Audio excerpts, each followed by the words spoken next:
Então vamos ler agora em Êxodo capítulo 3, versículo 11 a 4, que fala assim: Moisés, porém, respondeu a Deus: quem sou eu para apresentar-me ao faraó e tirar os israelitas do Egito? Deus afirmou: eu estarei com você. Fala para a pessoa que está ao teu lado: Deus vai estar com você. E esta é a prova de que sou eu quem o envia. Quando você tirar o povo do Egito, vocês prestarão culto a Deus neste monte. E aí Moisés perguntou: quando eu chegar diante dos israelitas e lhes disser: o Deus dos antepassados me enviou a vocês, e eles me perguntarem: mas qual é o nome dele? O que eu vou dizer para eles? E Deus disse a Moisés: eu sou o que sou. Fala comigo, repete comigo: eu sou o que sou. E é isto que você dirá aos israelitas: eu sou o que sou, me enviou. Fala comigo: eu sou o que sou, me enviou. Coloca a mão no teu coração, fecha os teus olhos. Pai, mais uma vez nós queremos te agradecer por essa noite maravilhosa, linda, sobrenatural, Pai. Nós acreditamos na tua graça, no teu favor, no teu poder, porque o Senhor nos ama incondicionalmente, e isso basta.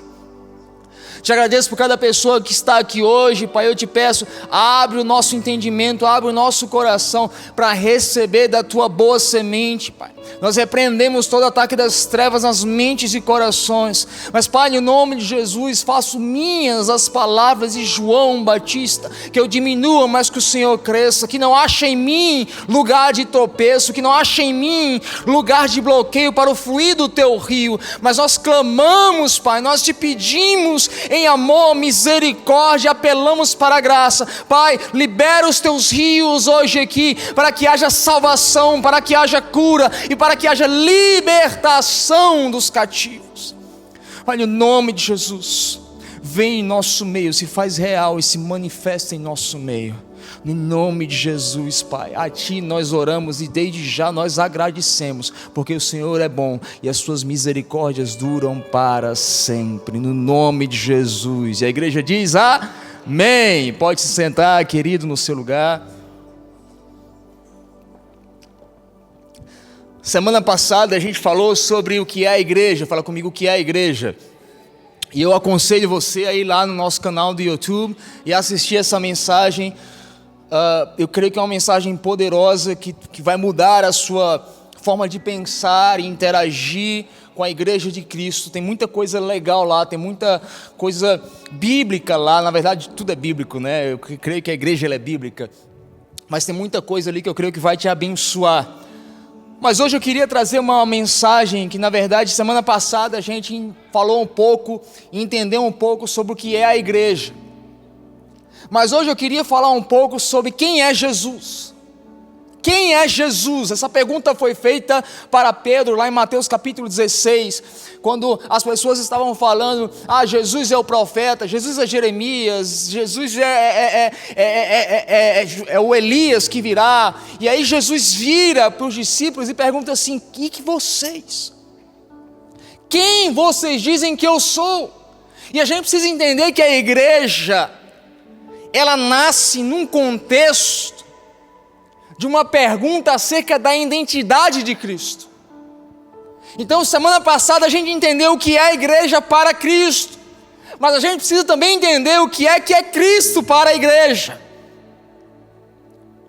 Fala comigo, quem é Cristo para a igreja? E eu sei, irmão, a gente vai no YouTube e o que mais tem é mensagem de vida abundante. Eu creio na vida abundante, irmão.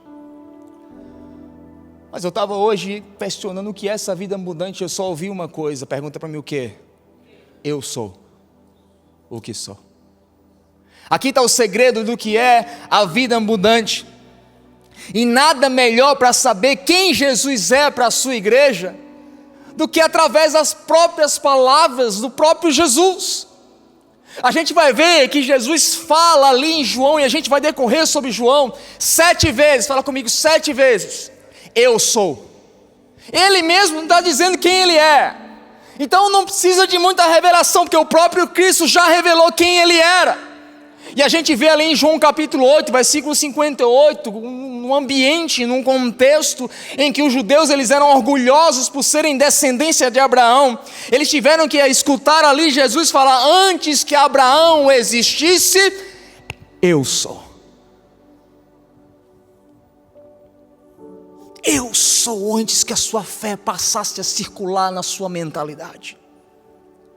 E ali foi uma das vezes que Jesus mais abalou a religiosidade da época, a mentalidade da época, quando ele fala assim: antes que Abraão existisse, eu sou. E Jesus não estava fazendo um ato solo, Jesus estava ali, na verdade, num ato de eco de Êxodo capítulo 3, esse texto que a gente acabou de ler. Ou seja, ali ele estava fazendo um eco, a passagem de Êxodo 3, quando o próprio Deus fala para Moisés: eu sou o que sou.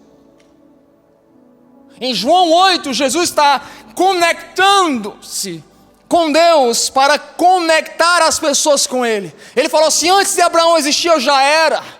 Eu sou o que sou. E é interessante, quando a gente vai para o hebraico, lá em Êxodo capítulo 3, eu fico imaginando quando Moisés chega lá no meio do Egito e fala assim: então, eu sou o que sou, me enviou. Não é muito claro isso. É a mesma coisa que eu chegar na sua casa e falar assim: oi, pô, tudo bem? Você fala: ô pastor, está fazendo o que aqui? Eu sou o que sou, me enviou. What in the heaven? Como assim, eu sou o que sou? Irmãos, gramaticalmente não faz sentido. Se eu já sou, não preciso dizer que sou. Concorda? Eu sou o que sou, me enviou. Sim, quando a gente vai para o original hebraico, eu amo hebraico, você já sabe disso. No original hebraico fala Yerei, Ayer, Yerei. Fala comigo: Yerei, Ayer, Yerei. Se você não aprendeu nada, sai lá. Eu pelo menos aprendi uma palavra em hebraico lá na Trinity Brasil. Moisés estava com medo, estava temoroso de voltar para um lugar ao qual ele havia fugido. A Bíblia diz que ele tinha 40 anos que ele estava fugindo do próprio lugar do seu chamado. Não era uma revelação qualquer, ele havia recebido a revelação do próprio Deus. Ele se deu mal, deu tudo errado, se feriu, matou, teve que fugir. Aí um dia ele está passeando, irmão. E é interessante que quando a gente vai para a literatura do Antigo Testamento, Moisés estava cuidando não das ovelhas dele, mas das ovelhas do sogro dele. E a Bíblia diz que ele se depara com uma sarça em chamas. Fala comigo: sarça em chamas. E todos os teólogos são unânimes em dizerem que sarça em chamas naquela região era normal. Entretanto, não aonde aquela sarça pegou fogo para Moisés. Aquela região onde Moisés levava as ovelhas do seu sogro era conhecida por uma região de sombra e água fresca. Fala comigo: sombra e água fresca. Era uma das poucas regiões que sarça não pegava fogo. Eu sei, muitos pregadores já disseram: não, o sobrenatural não era a sarça pegar fogo, mas era a sarça ter uma voz. Isso também é sobrenatural. Mas existe algo ali que está nos comunicando algo. Moisés estava procurando sombra e água fresca. Aí no lugar onde ele estava procurando descansar, Deus levanta uma sarça em chama e do meio da sarça uma voz dizendo assim: eu sou o que sou, te chama de novo. Talvez é no lugar do teu descanso que Deus está enviando um certo caos, porque na verdade é onde você escolheu descansar, Deus escolheu te chamar. Quando Deus chama Elias para fora, não era o melhor momento para Elias ser profeta. Por quê? Porque Jezabel estava matando todos os profetas. Então não era o melhor momento para ser profeta. Mas muitas vezes Deus não vai te chamar no teu melhor momento. Na verdade é no teu pior momento. Por quê? Porque eu sou o que sou quem te envia. Não é você sendo algo, não. É quando eu sou o que sou, em você eu te envio. Aí o que ele fala para Moisés? Moisés fala: não, Deus, você não está entendendo. É uma terra que eu só me frustrei, só me feri, me lasquei todinho lá. Tem um monte de gente ferida comigo lá, Deus. Tem 40 anos que eu estou fugindo. Ele falou assim: Moisés, vai e diz que eu sou o que sou, te enviou. E errei, ayer, e errei. Sabe o que significa? Eu sou, claro, olha que revelação, né? Mas também significa eu serei. É Deus falando assim: Moisés, eu sou e eu serei. Moisés, hoje eu sou a sarça em chama e a voz no meio da sarça, mas amanhã eu também serei o teu escudo, a tua proteção, o teu refúgio, porque errei, eu sou e eu serei. Mas quando a gente vai mais profundo no hebraico, na tradução, na transliteração, ele está falando assim: Moisés, eu sou e eu serei tudo que você precisa no caminho. Eu acho que só uma pessoa entendeu.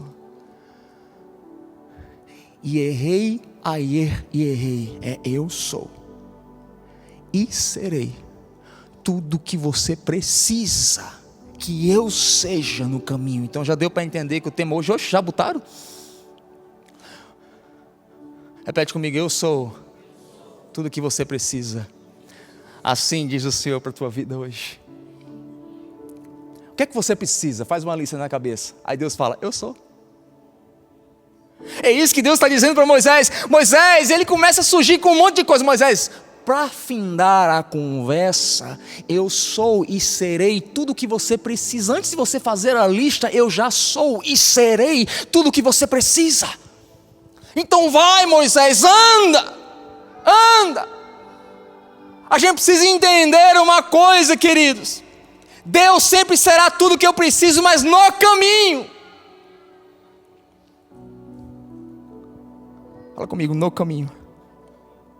É interessante que 2 de Crônicas, capítulo 16, versículo 9, diz que os olhos do Senhor procuram por toda a terra a quem Ele possa se revelar. Eu não sei se você entende, querido, não é você que encontra Deus, mas é Deus que decide se revelar para você. Já parou para entender que Deus não está falando assim para Moisés: Moisés, eu farei, eu libertarei, eu curarei, eu providenciarei. Não, Ele está falando: eu sou. Por quê? Porque eu não vou curar, eu sou a cura. Ele está falando: Moisés, eu sou, porque eu não vou libertar, porque eu sou a libertação. Tudo que eu quero é me revelar para as pessoas, porque quando elas me conhecerem, elas vão encontrar tudo o que precisam em mim. Por isso que muitas coisas, querido, Deus tira da tua vida e esconde nele. Dentro dele, aí você fica assim: meu Deus, está dentro dele. Vem, come to daddy. Está dentro de mim. Então não é você que busca Deus, irmão. Não. Porque por detrás de tudo que Deus faz, tem uma revelação de quem Ele é. Deus não faz nada por acaso, porque Ele teve uma ideia um dia e decidiu assim: eu decidi, vou descer lá e vou fazer. Não, por detrás de tudo que Deus faz, tem uma revelação de quem Ele é. E o milagre não está no que Deus faz, o milagre está na descoberta que Ele se deixou que a gente descobrisse de quem Ele era. Por quê? Porque o milagre resolve, mas é a revelação que te transforma. Por isso que Paulo fala: nós somos transformados de milagre em milagre, provisão em provisão, profecia em profecia, não, de glória em glória. E o que é glória, irmão? A palavra ali está no original, está timeu. Timeu era uma balança do orífice. Eu sei, você está acostumado: glória, glória, aleluia, dá glória a Deus, irmão. Cuidado com o que você fala. Glória está relacionada à balança do orífice. O que era então, pastor? O orífice, ele pegava o ouro e ele botava no fogo. E para saber o que era puro, o que era vil, botava na balança. E aquilo que tinha mais peso era o puro. E ele tocava o sino, e aquele sino chamava glória. Ou seja, quando Paulo fala de glória em glória, nós seremos transformados à sua imagem. Ele está falando assim de conhecimento em conhecimento, de quem Deus é para mim, o peso que Ele representa. Depois que eu provei, depois que eu conheci, aí eu dou glória, eu toco o sino. Quando você fala glória a Deus, você está dizendo que quando você coloca na balança o que você perdeu e quem Ele é, você dá glória para Ele. Quando você dá glória a Deus, você coloca na balança a notícia ruim, o diagnóstico ruim, você ainda olha para o céu e fala: Deus é bom e as suas misericórdias duram para sempre. A Ele a glória pelos séculos dos séculos, amém. Não é uma expressão sentimental, é uma consciência de uma parte que Ele deixou se revelar a você. Por quê? Porque por detrás de tudo que Deus faz, tem uma revelação de quem Ele é. Quem lembra de Abraão, irmão? Deus chega para Abraão e fala assim: Abraão, vai lá e sacrifica o teu filho. Está lá, irmão, coitado de Abraão. Eu creio que foi uma via crucis. Imagina Abraão olhando para cada passo que ele dava, olhava para o filho dele olhava para ele e ele falava assim: eu vou matar o menino. Talvez Deus esteja te levando agora num caminho de lágrimas, porque o caminho de Abraão foi um caminho de lágrimas, de dor, de frustração e de medo. Mas na verdade Deus do céu está sorrindo e dizendo assim: não é um caminho de lágrimas, é um caminho de conhecimento, de conhecer. E errei, aí errei, eu sou e serei tudo que você precisa que eu seja. Porque por detrás de tudo aquilo que eu faço, existe uma revelação de quem eu sou. Quem está me entendendo? Ali Deus, Abraão vai, bota o menino na pedra, estava prestes a matar o menino. O que é que Deus fala? Para. E aí João, lá em Apocalipse, revela o porquê que Deus mandou Abraão parar. Porque antes da criação de todas as coisas, o Cordeiro já comprou toda a terra, povo e nação, toda a língua. Porque Deus já providenciou. Entenda uma coisa, ali Deus não apenas proveu o que estava faltando para Abraão fisicamente, mas Ele revelou-se como a própria provisão. Ele não só apenas proveu o Cordeiro, mas Ele falou: eu sou o Cordeiro, eu sou a própria provisão. Quando eu sei que Deus Ele é o provedor, não tenho dúvidas que Ele vai prover. Por quê? Porque Ele não vai me dar a provisão, Ele é a provisão. Quem é o Cordeiro? Quem é o Cordeiro? Abraão falou assim, Deus falou: para, eu já estou te provendo, você não precisa sacrificar. Mas na verdade Deus estava revelando quem Ele era. Abraão, você não está entendendo, Abraão. Eu não sou bom porque faço coisas boas, mas faço coisas boas porque eu sou bom, e as minhas misericórdias duram para sempre. Deus não quer te curar, Ele é a cura. Deus não te ama, Ele é amor. Deus não quer te libertar, Ele é a própria liberdade. Por isso que Jesus fala: conhecereis a verdade vos libertará. Onde é que está a liberdade? Em conhecer Ele como a verdade. Por isso que Ele fala para Moisés: eu sou o que sou, eu serei tudo o que você precisa. Deus não faz milagre, Ele é o teu milagre. Deus não te dá alegria, Ele é a tua alegria. Por isso que o salmista fala: na presença dEle há plenitude de alegria. Aonde? Na presença dEle. Aí na presença dEle até a tristeza salta de alegria. O problema é que a gente sempre busca nas coisas tudo aquilo que a gente está precisando, mas nós só vamos encontrar o que de fato nós precisamos no Deus, que é tudo o que a gente precisa.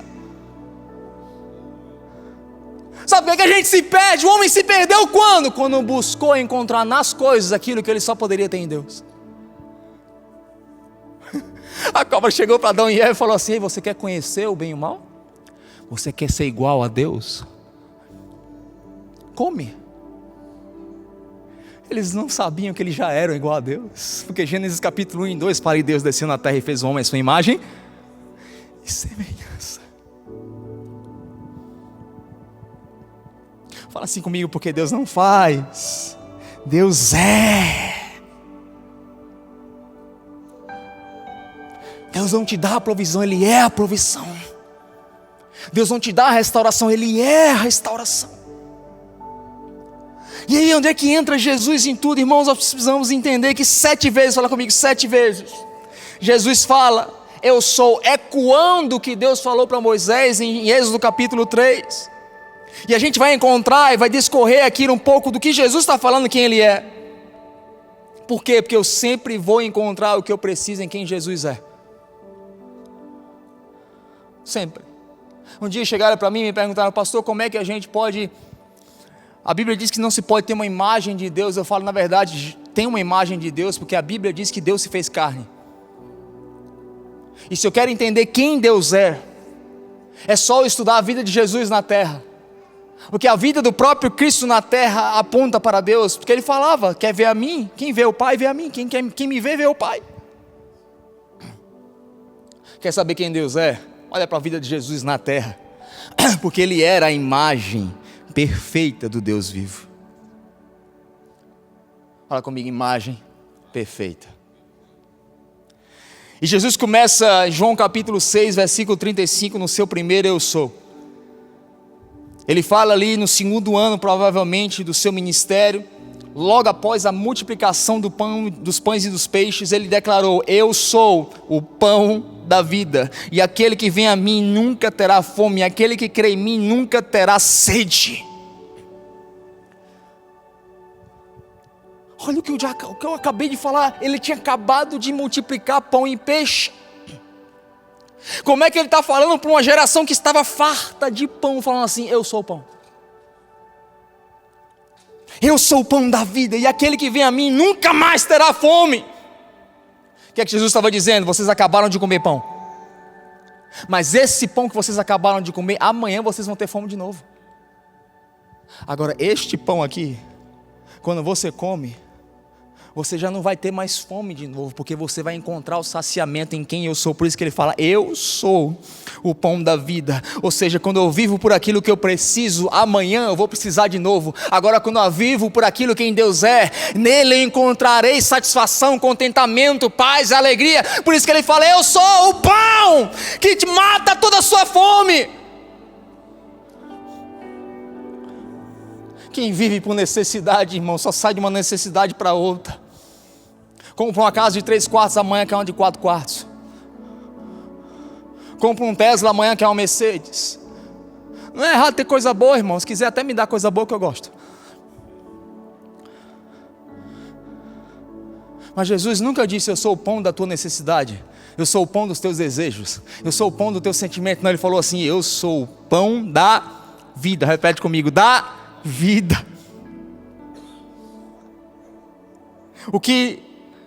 Na verdade, pelo que a gente é faminto? O que é que nos trouxe aqui hoje? O que é que nos trouxe aqui hoje? Por que a gente é faminto? Jesus responde, em verdade, João capítulo 6, versículo 36, a verdade é que vocês só estão aqui me procurando porque vocês não entenderam os sinais miraculosos. Fala comigo: não entendeu. Mas porque vocês comeram os pães e ficaram satisfeitos. O que ele está dizendo? Vocês não entenderam para onde os sinais estavam apontando. Por isso que vocês vêm atrás de mim para satisfazer aquilo que amanhã vocês vão precisar de novo. Mas se vocês entendessem os sinais, olha o que ele fala: se vocês entendessem os sinais miraculosos, vocês vão entender que tudo que eu faço é para que eu seja conhecido por você. Porque quando você me conhece, em mim você já não acha mais fome, porque eu sou o pão da vida. Eu sou a vida. Eu sou a vida. É isso que ele está dizendo. E quantas vezes a gente vem para Cristo, irmão, só por aquilo que ele pode nos dar. Na Bolívia tem um missionário que ele faz um relato. Ele descobriu que lá na Bolívia tem um Deus que eles chamam El Tío, que é o tio. E é um Deus que os próprios mineradores criaram. E o Deus que os próprios mineradores criaram, ele funciona assim: quando você tem um filho defeituoso, você sacrifica ao El Tío, que o El Tío vai manter a mineração em dia, dando as pedras preciosas para você. Aí um dia um missionário chegou e perguntou aos bolivianos: ok, quem é o El Tío? E eles falaram assim: eu não sei. Eu só sei que a gente sacrifica os filhos que nascem defeituosos e ele continua liberando minério. Ou seja, irmão, o que é idolatria? O que é idolatria? É quando eu vivo em função do que Deus pode me dar, sem conhecer quem de fato Ele é. Todas as vezes que eu venho a Deus só por aquilo que Ele pode me dar, isso é idolatria. Por quê? Porque todo ídolo ele não se faz conhecido do idólatra, porque ele está ali só numa relação de custo-benefício.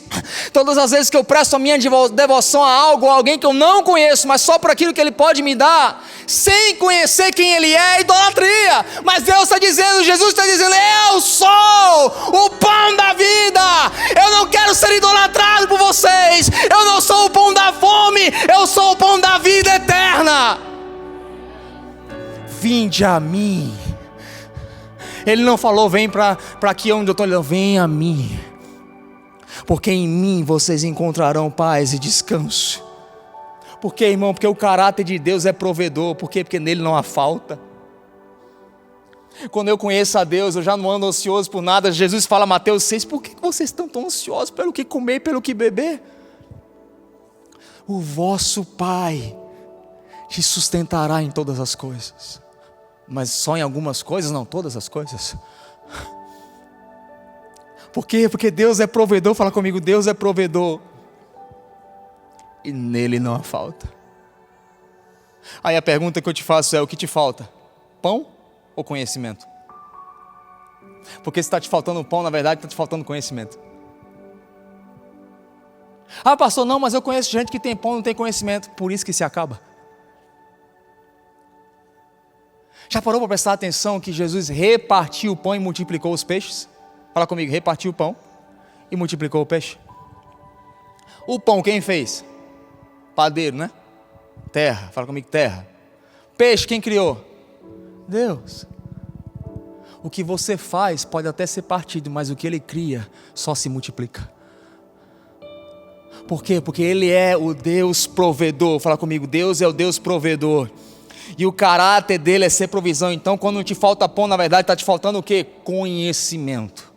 E não é conhecimento da Bíblia, do Logos. Está falando do conhecimento do próprio eu sou. Fala comigo, do eu sou. Segundo, ele fala, em João capítulo 8, versículo 12. Falando novamente ao povo, Jesus disse, eu sou a luz do mundo. E quem me segue nunca andará em trevas, mas terá a luz da vida. Novamente, o contexto nos ajuda a entender o que Jesus está falando aqui. Era a festa dos tabernáculos. Fala comigo, tabernáculos. E na festa dos tabernáculos, eles ligavam as luzes dentro do templo para iluminar a cidade. Fala comigo, dentro para iluminar fora. Aí olha o que ele fala. Você terá a luz da vida. No contexto de uma festa que se ligava a luz dentro do templo para iluminar fora, Jesus fala assim, eu sou a luz do mundo. Quem me segue nunca andará em trevas, mas terá a luz da vida. Eu sei, irmão, tem gente que acorda 4h55 da manhã para ver o coach especial dele. Você pagou $15 mil para ter umas chavezinhas espirituais, mas eu vou te dizer um segredo de graça. Eu sou a luz do mundo. Quem me segue nunca andará perdido, que fala trevas, mas terá a luz da vida. Ele está dizendo, você terá a luz da vida quando você conhecer quem eu sou. Por quê? Porque eu sempre escondo dentro, não fora, aquilo que você precisa. Aí a gente entende que a gente vive numa era de muita visibilidade. Fala comigo, visibilidade pessoal, tudo é visibilidade pessoal. A Jesus está ensinando em Israel que na verdade a verdadeira luz ela está no interior. Fala comigo, interior. Num contexto de visibilidade exterior, Jesus está falando, eu sou uma luz interior. Porque era tabernáculos e as luzes que estavam dentro do templo iluminavam fora. Então não é o que acontece fora que me deixa bem dentro. É a luz que está dentro que na verdade ilumina as trevas que estão fora. Mas se as trevas fora me fazem ter trevas dentro, é porque na verdade a luz já não existe mais. Por isso que ele fala, eu sou a luz do mundo e vocês também terão essa luz. Aí 2 Coríntios capítulo 4, versículo 4, Paulo fala assim, o Deus dessa era cegou o entendimento dos descrentes, para que não vejam quem? A luz do Evangelho, da glória de Cristo, que é a imagem de Deus. Quem é a luz? Fala comigo, Jesus.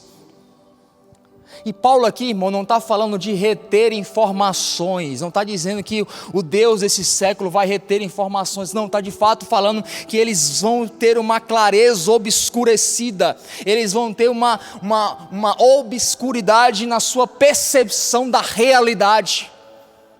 É que nem a gente viu agora nas Olimpíadas, a gente viu tudo aquilo e fala assim, meu Deus, ninguém está vendo, será que ninguém percebe? Tem coisas que a gente fala assim, mas é tão claro, como é que esse pessoal não vê? Paulo está dizendo, Deus, esse século cegou o entendimento. E não se trata de acumular informação, mas de conhecer a Deus interiormente.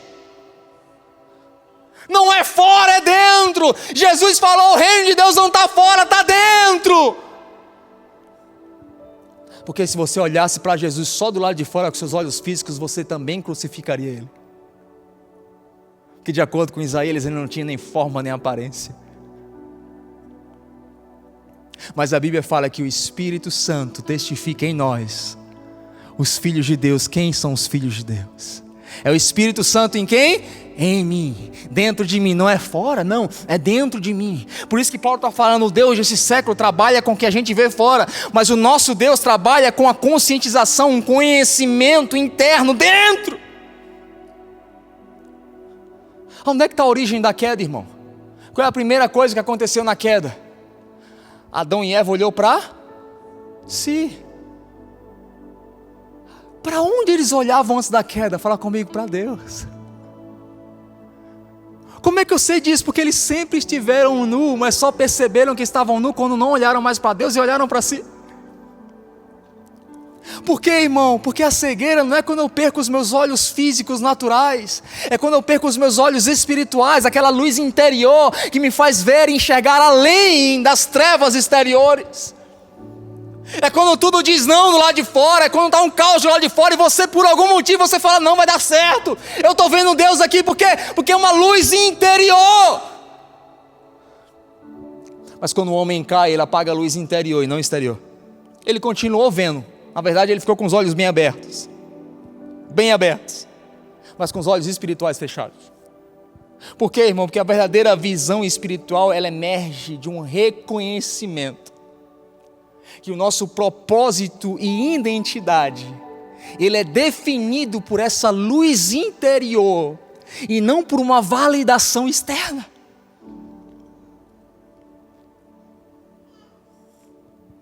A sua identidade, o seu propósito dependem disso. Então eu entendo, irmão, que quem anseia ser visto é porque ainda não teve uma experiência em Deus de passar a ver.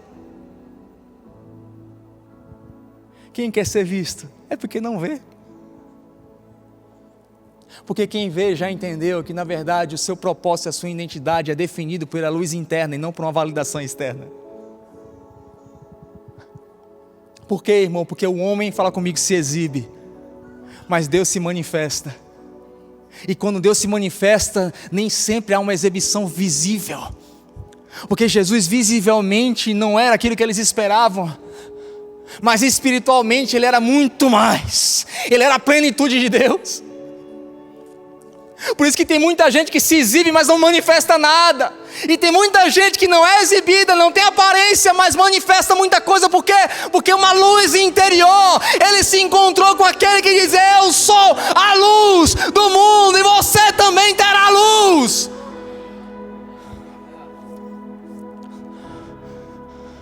Você não foi chamado para se exibir. Fala comigo, eu sou chamado para manifestar.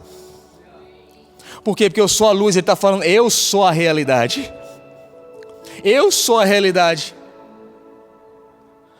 Fala para você, Jesus é a realidade, não meus sentimentos. Não acredita nos teus sentimentos, irmão, por favor. Jesus é a realidade.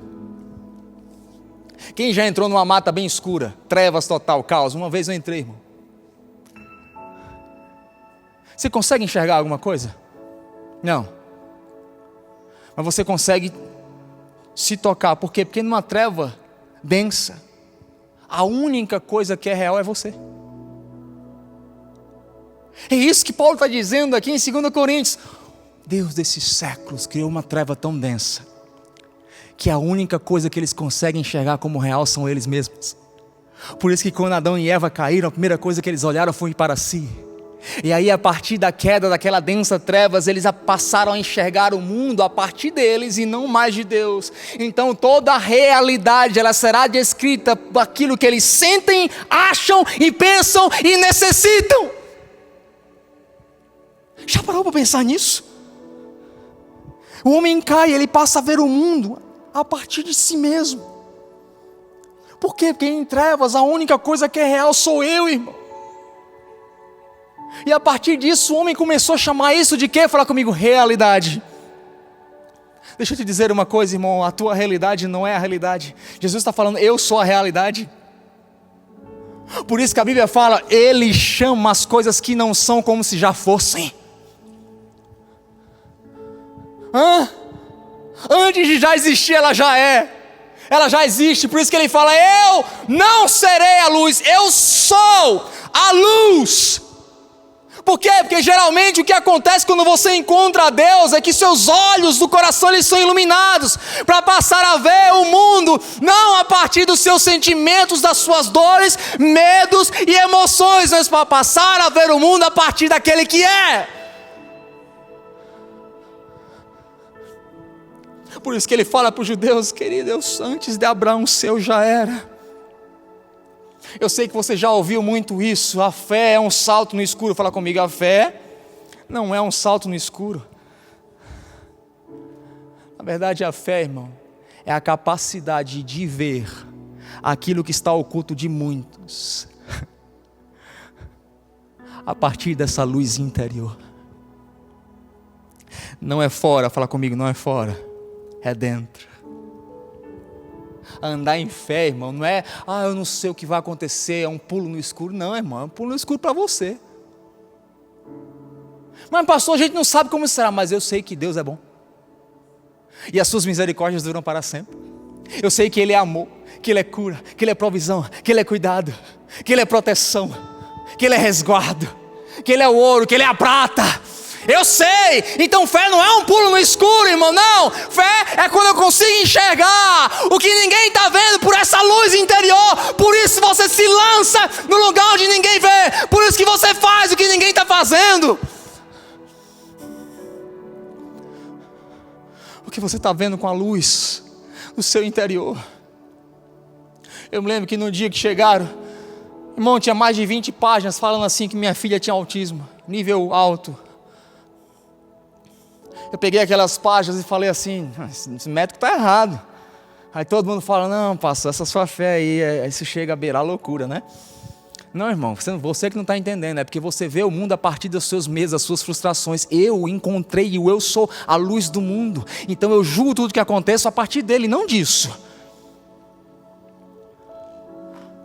Fomos em outro especialista, tem autismo, nível alto. Fomos outro, tem autismo, nível alto. Eu falo, tem nada. Não tem nada. Mas não era um tiro no escuro, na verdade cegos estavam eles. Porque Deus chama as coisas que não são como se fossem. Não, você não está entendendo, irmão. Para de ser dirigido pela realidade do lado de fora. Por isso que Paulo diz, o reino de Deus não é comida nem bebida fora, mas é paz e alegria dentro do Espírito Santo. Não é o que eu tenho ou não tenho fora, mas é quem eu encontrei dentro de mim. Porque Deus não está mais ali nem aqui, mas Ele está dentro de nós. Então se eu estou com Ele, eu tenho tudo. Por isso que a Bíblia diz que quando a gente está com Ele, é quando a gente está fraco, é que a gente é forte. Por quê? Porque eu tenho Ele e Ele tem a mim. Fala assim comigo, eu posso ver a partir de quem Cristo é. Terceiro, ele fala, João 10, 7-10, então Jesus afirmou de novo, digo-lhes a verdade, eu sou a porta das ovelhas. Uau! Todos que vieram antes de mim eram ladrões e assaltantes, mas as ovelhas não os ouviram. Eu sou a porta e quem entra por mim será salvo. Entrará e sairá e encontrará pastagem. O ladrão vem apenas para matar, roubar e destruir. Eu vim para que tenham vida e tenham vida em abundância.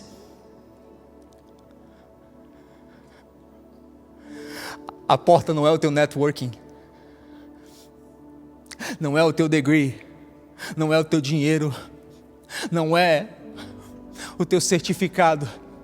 Ele diz: eu sou a porta, ou seja, eu sou o acesso de tudo que você precisa acessar.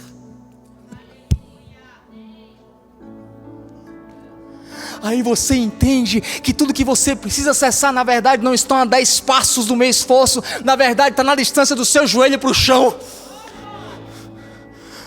Essa é a distância do que você precisa, é o joelho para o chão, porque ele fala: eu sou a porta, é através de mim, em mim e por mim são todas as coisas.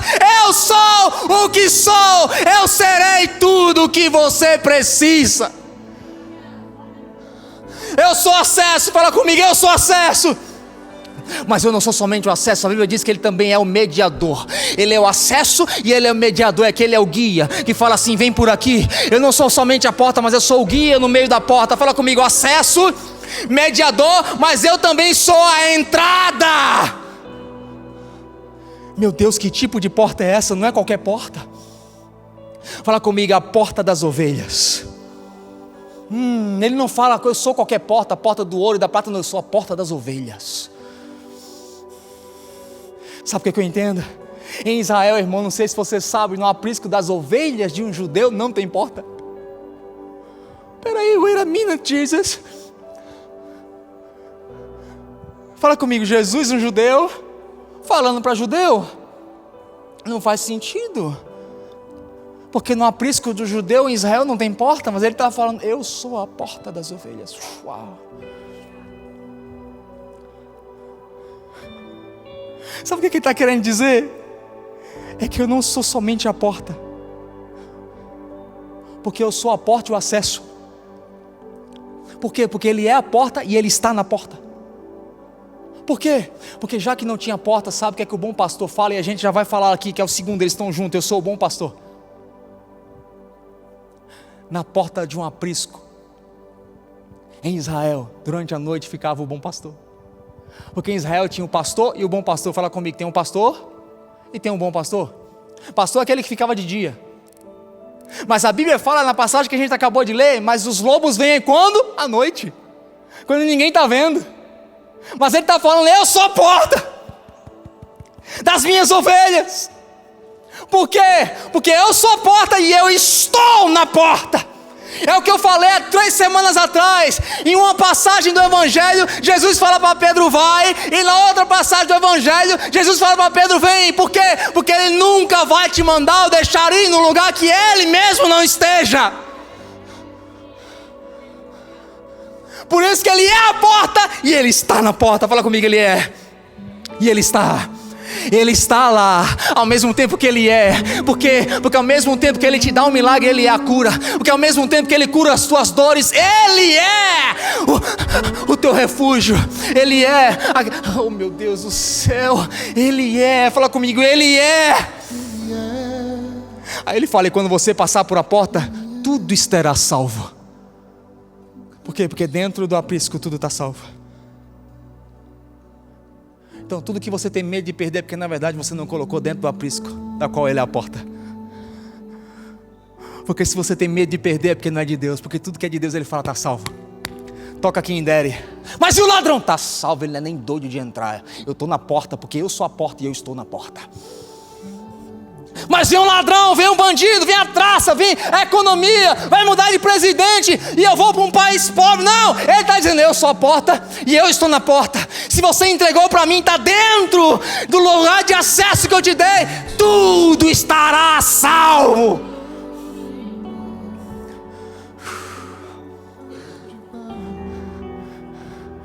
Fala comigo: tudo. Então por que eu dou para Deus, irmão? Sabe por quê? Quando você dá para Deus é um processo de limpagem. Limpar o teu coração. Porque tudo aquilo que eu entrego para Deus, Ele me devolve. Já parou para pensar? Dízimo e oferta é um negócio engraçado. É que nem quando eu chego para o Noah e falo assim: toma $50 e compra um presente para mim. Porque Ele já te deu tudo. Mas por que Deus faz essa logística? Para que você aprenda que o que Ele te deu foi pela graça. Mas você só tem autoridade daquilo que Ele te deu quando você entrega. Porque tudo que você entrega nos rios de Deus voltam para você. Lembra da mãe de Moisés? Entregou Moisés no rio. Meu Deus, mas tem jacaré. Meu Deus, mas os egípcios vão matar. Não se preocupe, entrega. Ela jogou o menino num cesto nos rios de Deus. E o que aconteceu? Anos depois, o menino precisava de alguém para amamentar. E falaram assim: mas tem uma mulher lá, Joquebede, chama ela. Por quê? Porque aquilo que ela entregou voltou para os braços dela. Por quê? Porque Ele é a porta e Ele está na porta. Então não tem medo de entregar, irmão. Porque se é de Deus, volta para ti, só num diferente ciclo. Se não está tendo agora, é porque você não precisa agora. Porque Ele é tudo o que você precisa no caminho.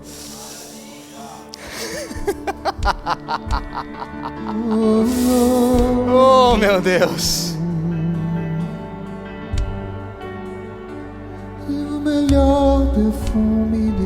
Fala comigo: eu sou o bom pastor, e Ele dá a vida pelas suas ovelhas. Além de Ele ser a porta, aquilo que protege, que te liberta, Ele fala: eu sou aquele que cuida. Eu sei que você crê que Deus pode fazer milagre, mas muitas vezes você não acredita que Deus cuida de você. Você precisa entender que o amor do Pai e a autodoação do Filho, eles estão separados, eles estão juntos de uma forma inseparável. Fala comigo: o amor do Pai e a autodoação do Filho são inseparáveis. Por que Ele fala: eu sou o bom pastor? Você já ouviu aquela expressão: o pastor tem cheiro de ovelha?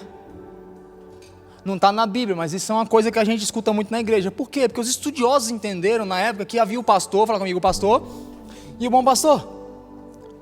Volto a dizer, o pastor durante o dia, o bom pastor é aquele que ia lá para a porta do aprisco que não tinha cadeado, era aberto. E sabe o que ele fazia? Antes da noite chegar, ele se esfregava com todas as ovelhas, para ficar com o cheiro das ovelhas. Para quê, pastor? A Bíblia já fala que o mercenário, quando ele vê o lobo, ele foge. Mas o bom pastor não. Ele colocava o cheiro sobre si das ovelhas. Para quê? Para que quando o lobo viesse, ele fosse atraído primeiro pelo cheiro do bom pastor, que estava lá se colocando no lugar dele, falando assim: quando você vier atacar os meus filhos, vem primeiro em mim.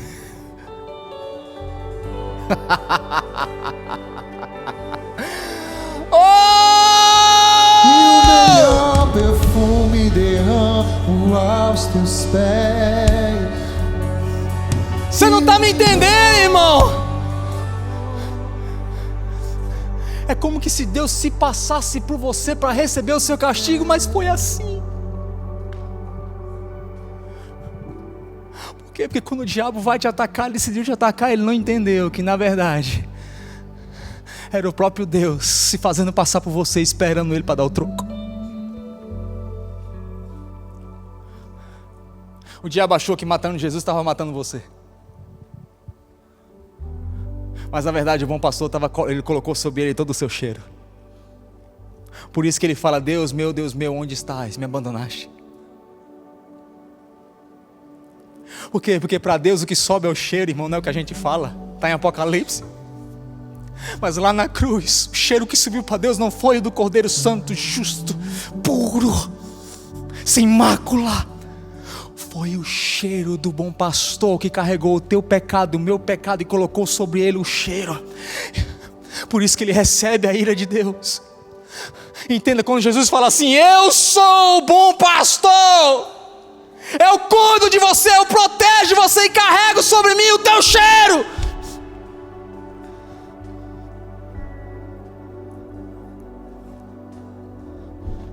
Aí ele fala, Salmos 23, fala assim: o bom pastor é aquele que me faz caminhar por pastos verdejantes, fala comigo, e águas tranquilas. Sabe por que águas tranquilas?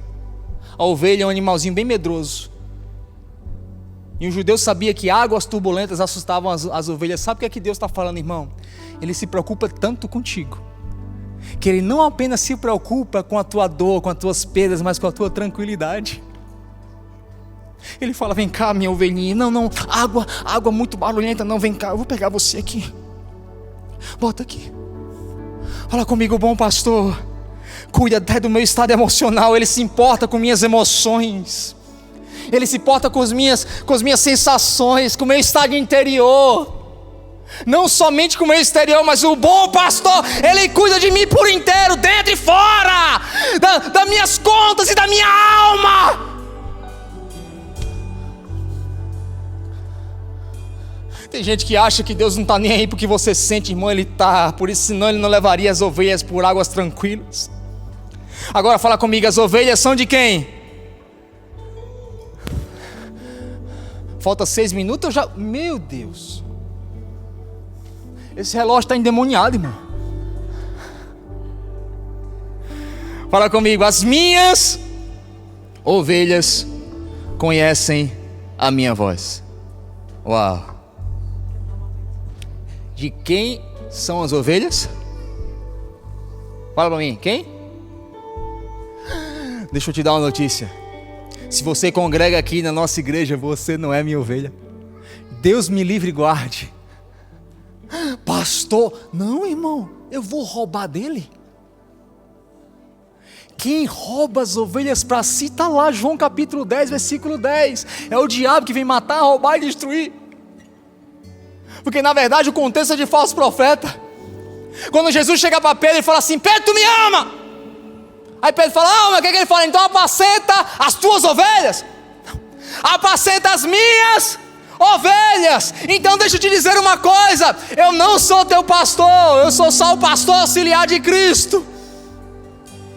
E não estou aqui para que você conheça a minha voz. Porque ele fala: as minhas ovelhas escutam a minha voz. Um dia chegaram para mim e falaram assim, um outro pastor falou assim: eu quero te dar um conselho, pastor. Para de mandar mensagem para a ovelha, liga, porque as tuas ovelhas têm que reconhecer a tua voz. E eu falei por dentro assim: tá amarrado? E ele falou: não. Aí ele fez um teste na hora, ligou lá para a igreja dele. Tá vendo aí? Eu já conheço a minha voz. Eu falei: irmão, isso aí é o falso profeta. Eu sou só um amigo do noivo. Sabe qual era a função do amigo do noivo? Primeiro, que ele ficava fedorento, para que a noiva não se apaixonasse por ele. Mas tinha um segundo aspecto que eu nunca falei aqui. Hoje eu percebi que eu nunca falei isso. Ele chegava todo fedido para que a noiva não se apaixonasse por ele. Mas quando ele trazia o recado do noivo para a noiva, ele sussurrava. Para quê? Para que a noiva não se acostumasse com a voz dele, e sim do noivo. O verdadeiro pastor não é aquele que fala no teu coração, mas é aquele que sussurra teu espírito falando assim: olha para ele.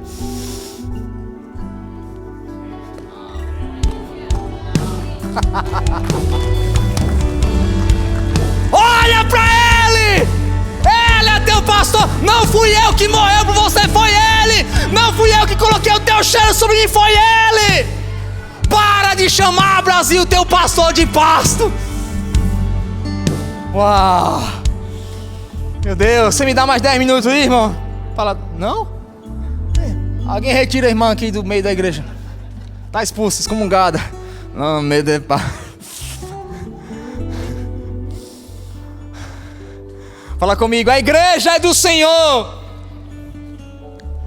Eu vou falar devagarinho. Não procure em ninguém aquilo que só Jesus pode dizer: eu sou. Sabe por que a gente se fere e se frustra? Porque a gente está procurando nos homens algo que só Jesus pode dizer: eu sou. Eu sou. Você está me entendendo? Fala comigo. Ele é o meu pastor. Versículo 5, eu vou correr. O 5 fala assim: eu sou a ressurreição e a vida. João capítulo 11, versículo 25 a 26. E disse Jesus: eu sou a ressurreição e a vida. Ele estava num contexto em que Lázaro estava morto, havia morrido. Nesse momento havia lamento por uma morte física. Ele fala: eu não sou apenas a cura do físico, mas eu sou a ressurreição e a vida. Eu não estou aqui somente para liberar milagres, mas para ressuscitar. Porque, já parou para pensar, irmão? Um dia eu perguntei a Jesus: Jesus, por que tu ressuscita os mortos se eles vão morrer de novo? Vai morrer de novo, não vai? Por quê? Porque tudo que Deus faz aponta para quem Ele é. Se você olhar um milagre como fim em si próprio, você não vai ter lógica. Ressuscitar para morrer de novo? Ah não, curar o irmão da perna, mas lá na frente ele vai ter um ataque do coração, para quê? Por quê? Porque o milagre é um sinal apontando para algo que Deus está querendo se fazer. Fala comigo, conhecido. Quando Ele fala assim: eu sou a ressurreição e a vida para Marta e Maria, Ele está dizendo assim: Maria e Marta, vocês não estão entendendo. Eu sou tudo que você precisa nessa vida e na outra vida. Por isso que Paulo fala em Hebreus capítulo 2, versículo 14 a 15, ele fala para que por sua morte derrotasse aquele que tem o poder da morte, isso é o diabo, e libertasse aqueles que durante toda a vida estiveram escravizados pelo medo da morte. Irmão, o medo da morte, ele escraviza. Ele está dizendo, eu sou a ressurreição, a vida. Ele está não só te libertando em vida, mas te libertando pós a tua vida. Porque tem muita gente que tem medo de morrer, irmão. Quer saber se o cara é crente? É no meio de tornado. Quero ver se você é valente. Um dia eu recebi uma notícia errada, irmão. Já peguei um diagnóstico errado. Aí li errado. O diagnóstico estava errado. E no diagnóstico eu tinha 3 meses de vida. Aí eu peguei aquilo, li. Falei assim, tô lascado. 3 meses de vida, meu filho. Poxa, Jesus, mas eu me cuido tanto. Aí, irmão, desceu aquela lágrima assim. A Mona chegou na hora, ela falou, o que foi? Eu falei, não, você está sentada? Senta aí. Não, o que foi, meu Deus do céu? Eu falei, fica calma, irmã. Ela aí me conta, eu falei, só tenho 3 meses de vida. Ela correu lá atrás, pegou um monte de calmante, toma aí, toma aí. Eu falei, mas pra que isso? Não, você tá abatido. Eu falei, não, então eu não tô com medo nenhum, eu só tô triste porque eu não vou ver meu filho casar.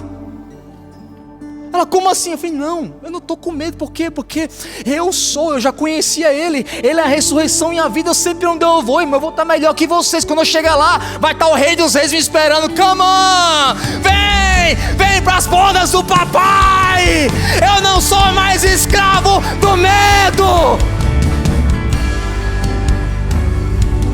É incoerente você dizer que conheceu a Deus e tem medo da morte. Por isso que Charles Spurgeon, o maior pregador de todos os tempos, ele fala assim, o resumo do evangelho está no nascimento e no funeral. Fala comigo, nascimento e funeral. Quando você nasce, você chora e todos sorriem. Mas no funeral, todos choram enquanto você está sorrindo. Fala comigo, Ele é a ressurreição e a vida. João capítulo 14, versículo 6, Jesus fala, eu sou o caminho, a verdade e a vida. Eu estou acabando, me dá tempo. O jornalista Luiz Fernando Veríssimo, ele fala que nós vivemos numa época em que a única verdade que a gente vai encontrar na notícia é a data dela. E quem se envolve com isso sabe que é verdade. Nós estamos na era do chamado fake news, irmão. Tudo é mentira. Aí esse jornalista falou assim, nós estamos numa época em que a única coisa que é verdadeira no jornal é a data. Mas é interessante que a fake news ela nasceu em 1835 em Nova York, no New York Sun Journal. Quando eles publicaram, eles estavam falidos, quebrados, e eles decidiram, irmão, inventar, criar, que os homens, quando foram para a lua, haviam achado vida na lua. O jornal vendeu, pagou todas as suas dívidas, mas logo depois eles descobriram que era mentira. Foi ali que nasceu a primeira fake news. O que é que eu aprendo? Mentira tem até o poder de vender muito, mas só a verdade te transforma. Quantas vezes a gente apela para mentira, para vender, para conseguir, porque tem poder, mas só a verdade, fala comigo, só a verdade me transforma.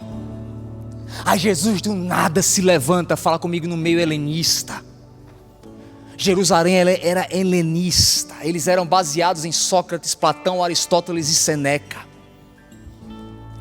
Todos esses filósofos gregos, eles falavam o seguinte: toda verdade é subjetiva, contextual e pessoal. Ou seja, toda verdade, você pode ter a sua, eu posso ter a minha, o Felipe pode ter a dele, porque é subjetiva, contextual e pessoal. Aí Jesus do nada sobe lá no meio e fala assim, nesse meio em que todo mundo fala que a verdade é subjetiva, contextual e pessoal, ele fala, eu sou a verdade, eu sou o caminho, a verdade e a vida. Um alemão chamado Friedrich Nietzsche, o criador do ateísmo, ele fala que não existem fatos eternos e nem verdades absolutas. Mas Jesus está dizendo aqui para nós que Ele é a verdade. Fala comigo, a verdade. No original está no axioma, irmão. O axioma é algo irrevogável, é algo indiscutível. Aí a gente vai para o hebraico, ele está falando assim, emet. Fala comigo, emet. E emet, irmão, com T mudo, é uma palavra com 3 letras. Fala comigo, 3 letras. O vocabulário hebraico tem 22 letras. Mas verdade tem quantas letras? 3 letras. Que é emet, que é Aleph, Men e Tav. Sabe o que é interessante? Quando Jesus sobe nesse contexto, e num contexto que a gente vive hoje, que nada é absoluto, e cada um tem o seu próprio Jesus, a sua própria verdade, Jesus fala assim, eu sou emet, irrevogável, incontestável, inquestionável. Mas é interessante quando você vai para o vocabulário hebraico, e todo judeu no vocabulário é cronológico, assim como no grego. Aleph é a primeira palavra, Met está no meio do vocabulário, e Tav é a última.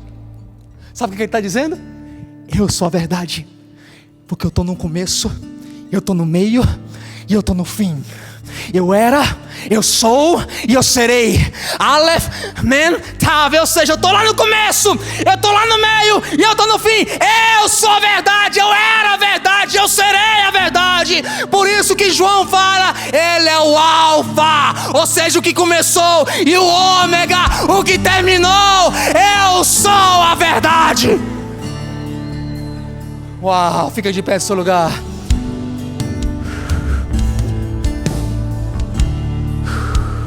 Eu não vou ter tempo de falar 7, eu sou a videira.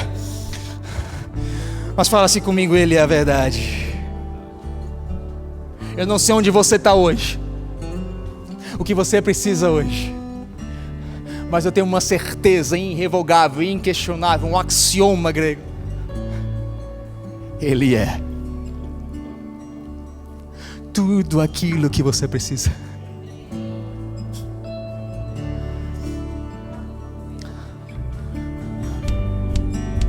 Tudo que você precisa.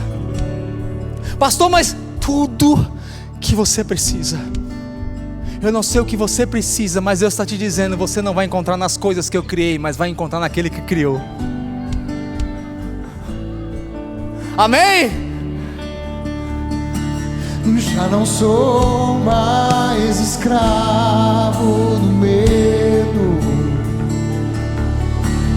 sou filho de Deus. Já não sou mais escravo do medo, sou filho de Deus. O véu que separava já não separa mais. A luz que outrora apagada agora brilha e cada dia brilha mais. Só pra te adorar e fazer teu nome grande e te dar o louvor que é devido. Estamos nós aqui. Eu sou tudo que você precisa, diz o Senhor. Não está fora dele, está dentro dele.